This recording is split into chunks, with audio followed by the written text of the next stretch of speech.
오늘은 영원한 복음 요한계시록 39번째 시간으로 하나님의 나라로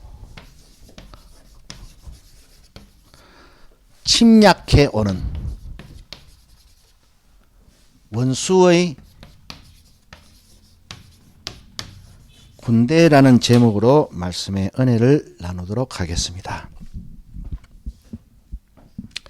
우리가 이것을 좀 명확하게 알기 위해서는 이 원수의 군대와 관련해서 구약 최고의 선지자인 모세의 최후의 경고와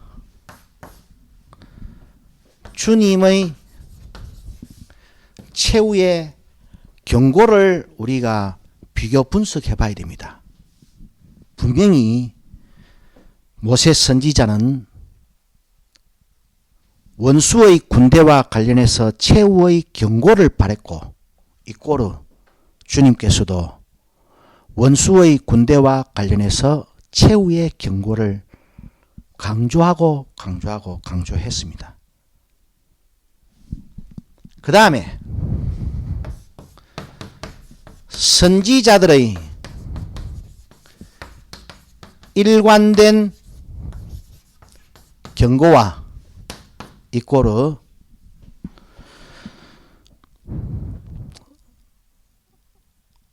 신약 서신서의 최고의 저자이신 사도 바울의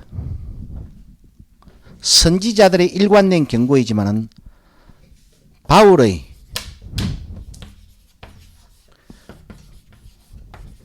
최후의 경고를 우리가 비교해 보면은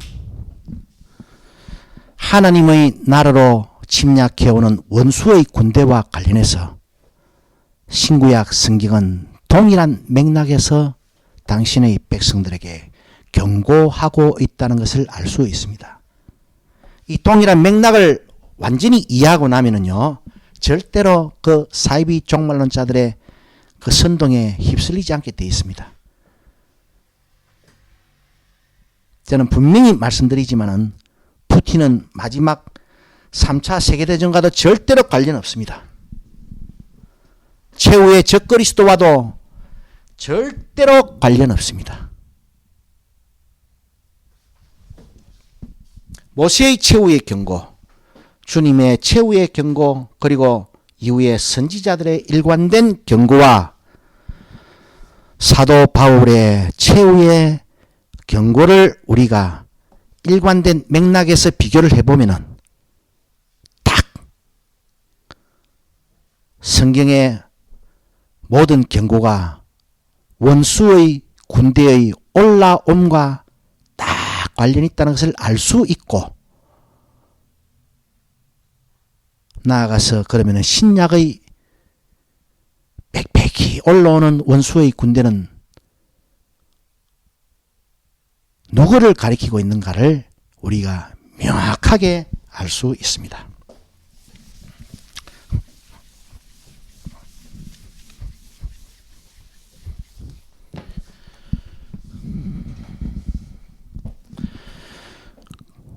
오늘 이 시간에는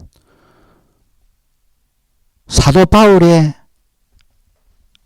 그 최후의 경고를 우리가 한번 읽어볼 건데, 왜 제가 이 사도 바울의 교회를 향한 경고를 그의 최후의 경고라고 이야기를 하는가 하면은, 사도 바울에게 있어서 최후는요, 주의 재림과만 관련이 있습니다. 여러분이 꿈이 이루어질 때가 아니고요, 여러분의 자녀가 좋은 대학에 들어갈 때가 아니고, 당신의 남편 사업이 부자 될 때가 아니고, 사도 바울의 최후는 주님의 재림과 관련이 있습니다. 주님의 재림과 관련해서 말한 그 교회를 향한 경고가 사도 바울의 최후의 경고인데, 우리가 살루 2장 데살로니가후서 2장 3절로 12절에 보면은 주님과 그 주님의 다시 오심과 관련해서 너희는 시히 동요하지 말되 그러면서 교회를 향해서 경각심을 일깨워주고 있습니다. 자, 그래서 이 구절 안에서도 특별히 8절과 9절을 우리가 읽어보면은요, 제가 읽어보겠습니다.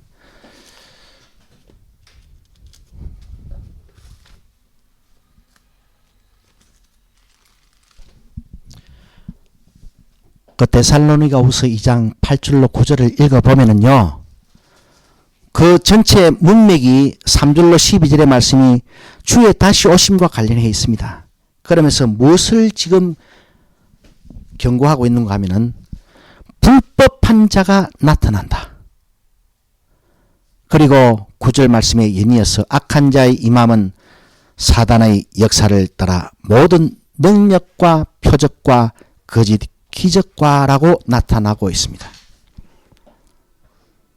주님의 재림과 관련해서 마지막 경고, 그 경고의 끝에서, 즉 불법한 자의 나타남과 관련해서 그 마지막 경고의 끝에서 악한 자의 임함은 데살로니가후서 2장 9절 말씀입니다. 악한 자의 임함은 사단의 역사를 따라 모든 능력과 표적과 거짓 기적과라고 지금 언급되고 있습니다. 그리고 디모데후서 4장 디모데후서 4장 먼저 2절로 3절의 말씀을 제가 읽어보면요,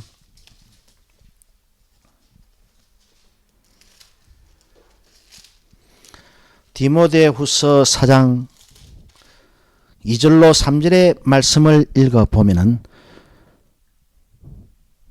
4절까지 읽겠습니다. 너는 말씀을 전파하라. 때를 얻든지 못 얻든지 항상 힘쓰라. 범사에 오래 참음과 가르침으로 경책하며 경계하며 권하라. 때가 이르리니. 여기서 때는 사도 바울이 지시하고 있는 때는 어떤 때일 것인가? 사도 바울이 가리키는 다가오는 때와 관련해서는요, 그 사이에 절대로 여러분의 미래 운명도 들어가 있지 않고요, 여러분의 자녀들의 미래 운명도 들어가 있지 않고, 심지어 국가의 미래 운명도 들어가 있지 않습니다.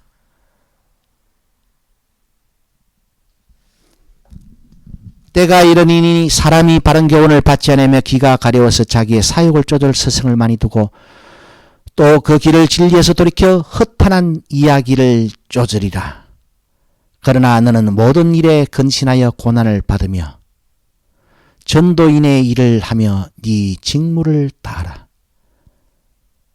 때가 이럴 때까지 네 부응해라. 교회 정축해라. 교회 신축해라. 10만 명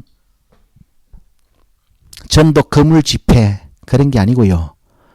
때가 이르리니 이와 같은 현상이 교회 안에서 발생할 것인데 너는 그럼에도 무엇을? 고난을 받으라. 고난을 감수하면서 그와 같은 일을 하는데, 이와 같이 디모데후서 4장 2절로 4절 말씀에서 사도 바울이 때가 이르게 될 것인데 그러면서 교회에게 경고하는 말씀은요, 전쟁 경고가 아닙니다. 기근 경고가 아닙니다. 지진 경고가 아닙니다. 폭풍 쓰나미 경고가 아닙니다. 교회 안에 거짓 스승들이 많이 일어나는데 그들이 허탄한 이야기를 죽이고 돌아다니는데 듣는 교회는 그거를 아주 좋게 여겨가지고, 왜? 자기 가려운 길을 끌어주기 때문에, 네 듣기에 좋은 말을 하기 때문에. 거기다가 데살로니가후서 4장, 데살로니가후서 2장 8절로 9절 말씀을 접목시키면은요, 이 허탄한 이야기를 시부리고 돌아다니는 이 거짓 선생의 준동과 아울러서 그 악한 자의 임함이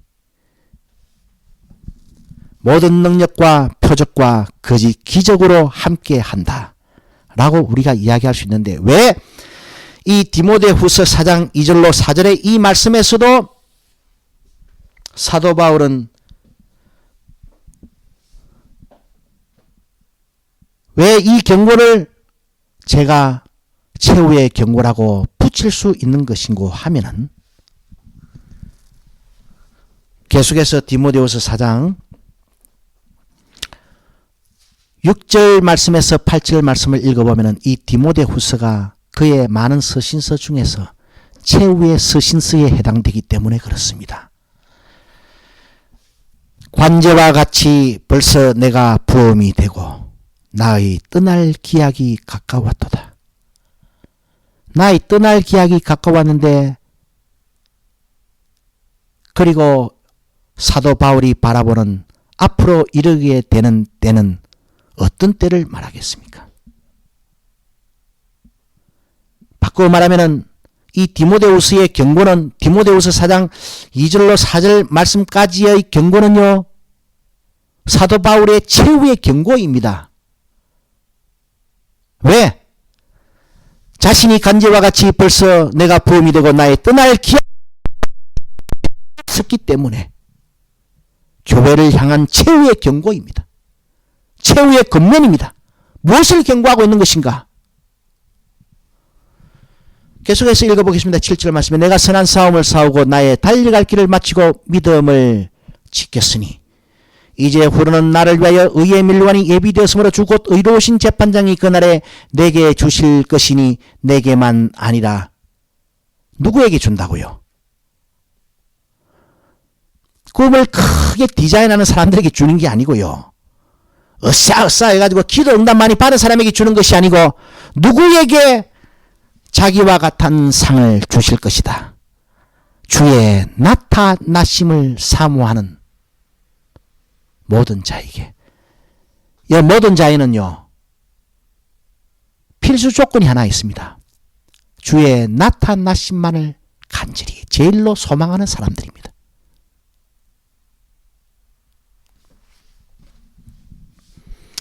그런 의미에서 이와 같이 자기의 말년에 교회를 향한 최후의 권면이 최후의 경고가 되는 건 맞습니까? 안 맞습니까? 이 최후의 경고에 전쟁을 경고하고 있습니까? 기근을 경고하고 있습니까? 폭풍을 경고하고 있습니까? 쓰나미를 경고하고 있습니까?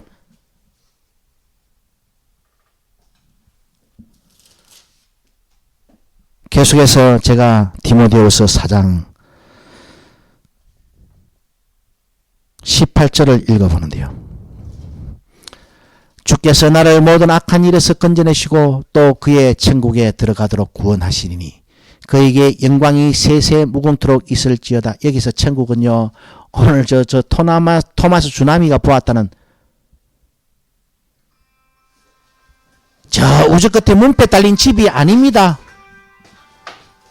여기서 말하는 천국은요, 하나님의 나라입니다. 사도 바울에게 있어서 하나님의 나라는 하나님의 영원한 구원입니다. 하나님의 영원한 생명입니다.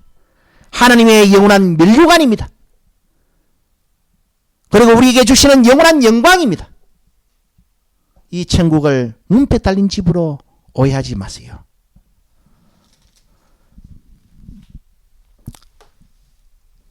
(21절에) 보면은 겨울 전에 너는 어서 오라. 겨울 전에 너는 어서 오라.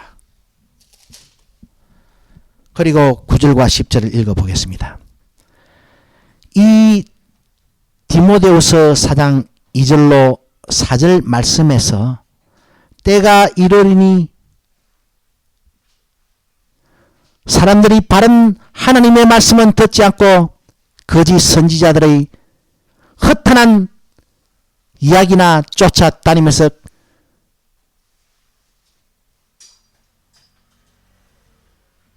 그런 옛날 이야기 같은 애화나 쫓아다니면서 왜 그런 이야기를 쫓아다니는가? 그 귀가 가려워가지고 지듣기 좋아하는 말을 하는 거짓 선생들, 교회가 듣기 좋아하는 거짓 선생들의 허탄한 이야기가 뭐겠습니까? 오늘날의 그 저 TV 강단을 꽉 채우고 있는 그 야부리 설교들입니다. 그거를 하나님의 말씀이라고 지금 전하고 막 하나님의 종으로 극진한 대접을 얼마나 받고 있는지 우리가 다시 말씀드리지만은 이 디모데후서 4장은요. 사도 바울의 최후의 교회를 향한 권면인데 최후의 경고 맞습니까? 안 맞습니까? 뭐를 경고하고 있습니까? 9절과 11절의 말씀을 제가 읽어보는데요. 너는 어서 속히 내게로 오라. 대만은 이 세상을 사랑하여 나를 버리고 데살로니가로 갔고 그레스게는 갈라디아로 티도는 달마디아로 갔고 누가만 나와 함께 있다. 네가 올 때에 마가를 데리고 오라. 저가 나의 일에 유익하다. 겨울이 오기 전에 내 입고 다니던 외투 한 벌 좀 들고 와줄라. 사랑하는 아들 디모데야. 그의 최후의 서신입니다. 최후의 권면입니다. 최후의 경고에 유발라드 3차 전쟁 같은 개소리 안 합니다. 적거리서도 흉상 이야기 안 합니다. 컴퓨터 바코드 666 이야기 안 합니다. 거짓 선생들을 경고하고 있습니다. 거짓 선생들의 그 허탄한 이야기를 바른 진리를 듣기 싫어하는 저와 같이 설교하는 사람들 이야기요. 저와 같이 설교하는 사람들의 하나님 말씀을 듣기 싫어하고 꼭 성남의 뭐 착한 목사 교회 같은 그런 야부리 설교 듣기 좋아하는 사람들이 구름대처럼 몰려다니는 겁니다. 그런 현상을 경고하고 있어요.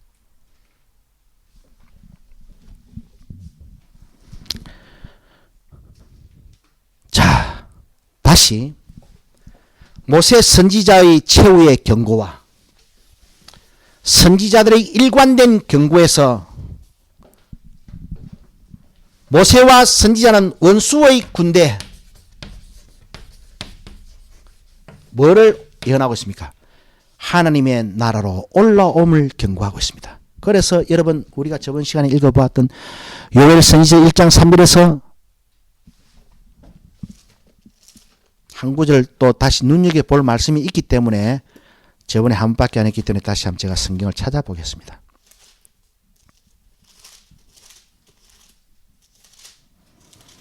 선지자들도 일관되게 원수의 군대에 올라옴을 예언하고 있는데 먼저 요엘 선지서 1장 3절과 4절에 보면 너희는 이 일을 너희 자녀에게 구하고 너희 자녀는 자기 부녀에게 구하고 그 자녀는 후시대에 구할 것이니라. 팥종이가 남긴 것을 메뚜기가 먹고 메뚜기가 남긴 것을 넛이 먹고 넛이 남긴 것을 황충이 깔아 먹어버렸다. 이 재앙을 후시대에 전하고 전해라. 그래 결국에는 이 곤충의 때가 하나님의 나라로 그 예루살렘 가나안 하나님의 나라로 쳐들어와 가지고 모든 곡식을 깔아먹는데 그거보다 더 큰 재앙이 오는 것을 후시대에 구하고 고해야 되는데 그러면서 그 곤충떼가 무엇을 상징해 주고 있는 것인가, 무엇을 예표하고 있는가를 스스로 답을 내기를 요엘 선지서 2장 1절로 11절 말씀에서 원수의 군대가 빽빽이 메뚜기 떼매치로 황충이 떼매치로 하나님의 나라로 쳐들어와서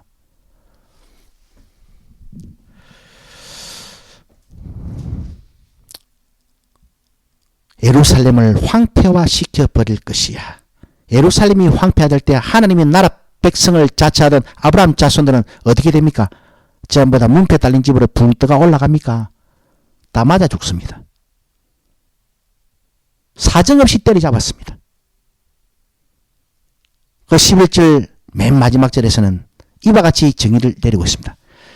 여호와께서 그 군대 앞에서 소리를 발하시고 그 지는 힘이 크고 그 명령을 행하는 자는 강하니 여호와의 날이 크고 심히 두렵도다. 당할 자 누구이랴.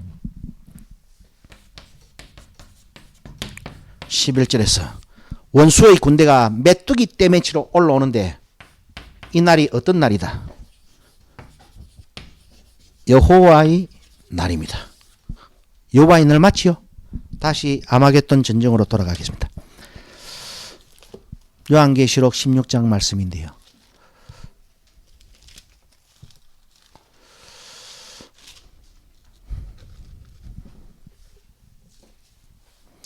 요한계시록 16장 12절로 14절 말씀인데요.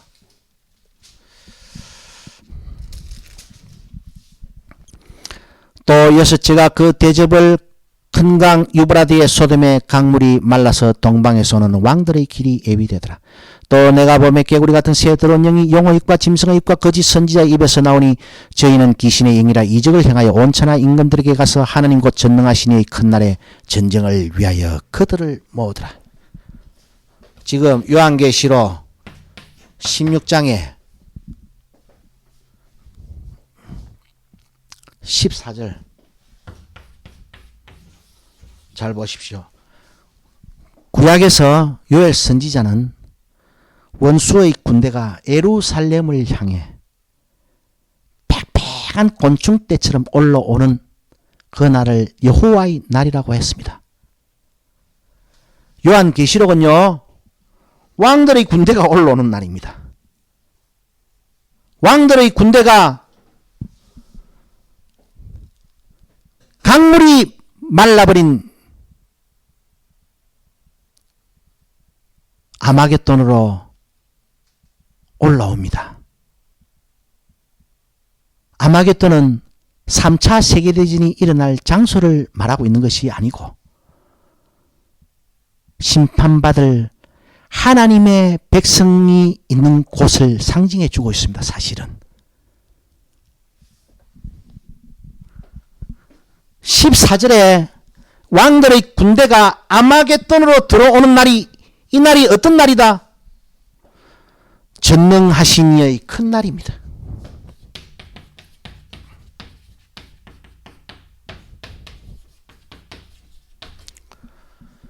구약에서 여호와의 날은 신약에서 전능하신 이의 큰 날과 동의어고 어린 양의 진노의 큰 날과 동의어입니다. 구약에서 여호와의 날에 곧 전능하신 이의 큰 날에 어린 양의 큰 날에 원수의 군대가 빽빽히 곤충떼처럼 올라오는 날이다. 그러면은 요한계시록에서 전능하신 이의 큰 날에 개떼같이 모여드는 이 왕들의 군대가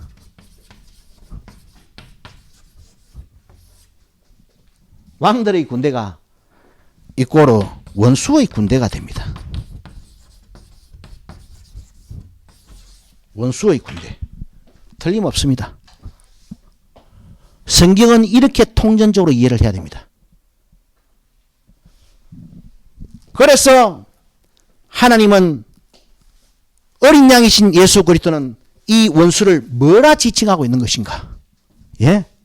그래서 다시 거슬러 올라가서 모세 선지자가 최후로 경고를 바랬던 원수의 건대 이꼬로 주님이 최후의 거듭의 경고가 무엇인가? 뭐를 경고하고 있는 것인가? 그걸 알아보면 그놈이 원수가 되는 거예요. 그 원수의 정치에 대해서 임금들, 왕족들, 왕들의 군대, 임금들의 군대, 이꼬로 짐승들의 군대 막 그렇게 표현하고 있는 겁니다. 다음 시간에 계속해서 이 원수의 군대와 관련해서 한 번 더 시간을 가지도록 하고 그 다음에 재림 그 이후라는 제목으로 영원한 복음 요한계시록 시간을 일단락 짓고 다음 단계로 요한계시록 특강 시간을 들어가겠습니다. 그리고 요한계시록 특강 시간이 마쳐지고 나면은 요한계시록 특강 시간이 마쳐지고 난 다음에는 요한계시록 마지막 제국 그 불멸의 영광이라는 제목으로 영원한 복음 요한계시록이 대단원에 막을 내리게 될 겁니다. 오늘 강의를 여러분 이 흐름을 다시 한번 기억해 보시면서 여러분이 읽었던 성경을 다시 한번 되새김질 해보면서 제가 여러분에게 말씀드린 대로 성경은 이와 같은 흐름과 맥락으로 구성되어 있습니다. 그런데 오늘 이 교회는요, 원수를 분간을 못하고 술이 취해가지고 이리 비틀 저리 비틀 하고 있는 거예요. 석가모니도 사람이 인격이 모자랍니까? 성철이가 인격이 모자랍니까? 법정 스님이 인격이 파탄난 사람입니까? 이 대한민국 모든 목사들 중에서도 인격으로만 따지다 하면은요, 성철 스님 대부분 다 미칩니다. 인격으로 따지면은. 예? 법정 스님 인격이 미치지 못하는 목사가 인격 하나로만 딱 따지면은요, 대한민국 모든 목사일 것입니다.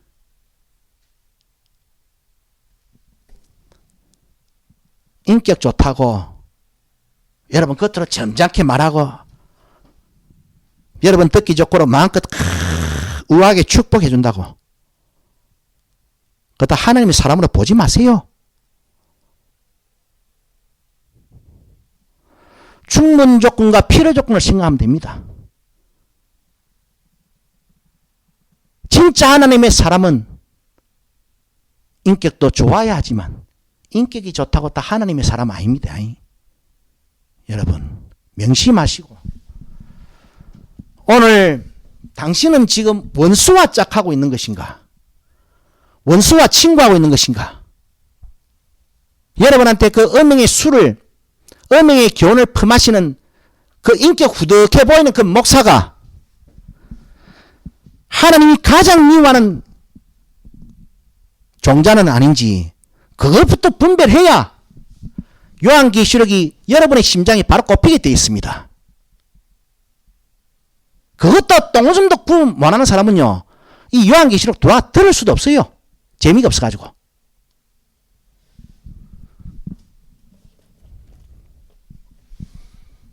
다시 한번 잘못된 성경 배움에서 나와서